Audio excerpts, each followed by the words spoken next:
Human rights যারা বাস্তবায়ন করতে পারে না, আমি অবাক হয়ে লক্ষ্য করি তারা নাকি রাজনীতি করে, তারা নাকি পলিটিক্স করে, এবং এরাই আবার জাতীয় নির্বাচনে অংশগ্রহণ করবে।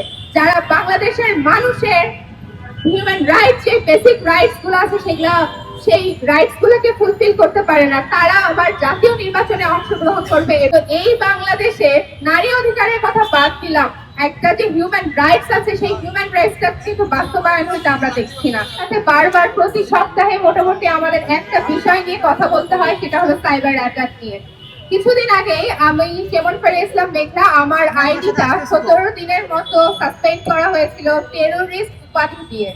এরপরে সেটা থেকে আবার আসলো বিভিন্ন রকমের স্লাগ শেমিং এর ক্ষেত্রে, তারপর আসলো আবার আরেকটা, একটা কোন রকমের স্টেটমেন্ট এক রকমের দেওয়া হলে সেটা আরেক রকমের স্টেটমেন্ট দেওয়া হয়। তো এইটা শুধু যে আমার জন্য ক্ষতিকর সেটা তো আমার জন্য না, আপনারা যারা সাংবাদিকরা আছেন আপনাদের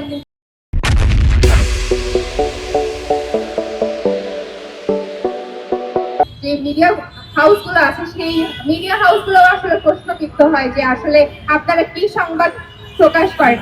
আমি গত সপ্তাহে একটি মামলা করতে গিয়েছিলাম, সেখানে আমি খুব অবাক হয়ে দেখলাম যে জিডি করেছে বাংলাদেশের 1700+ জিডি করা হয়েছে, এবং তারা খুব গর্ব করে বলে যে 1700+ জিডি করার পরেও তাদের নাকি কোনো কিছু হয় না। তো এই বাংলাদেশে নারী অধিকারের কথা বাদ দিলাম, একটা যে হিউম্যান রাইটস আছে সেই হিউম্যান রাইটসটা কিন্তু বাস্তবায়ন হইতে আমরা দেখছি না।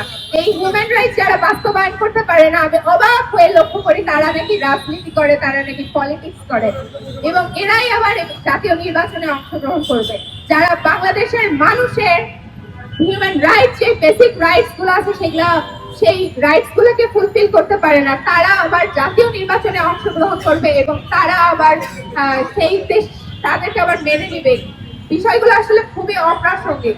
আমি আসলে জানি না আমাদের বাংলাদেশের মেয়েরা কি 52% যে মেয়েরা আছে, আপনারা কি কোনো বোমা ফাটাবেন যেই বোমায় বাংলাদেশের সব মেয়েরা আসলে উড়ে যাবে, এরকম কিছু যদি করতে পারেন তাহলে আসলে আপনারা মনে হয় রাজনীতিটা আসলে করতে পারবেন। এছাড়া আসলে রাজনীতির যে করবেন হিউম্যান রাইটস গুলো যেগুলো ফুলফিল করতে পারে না, আপনারা কি রাজনীতি করবেন আমার আসলে বোধগম্য হয় না।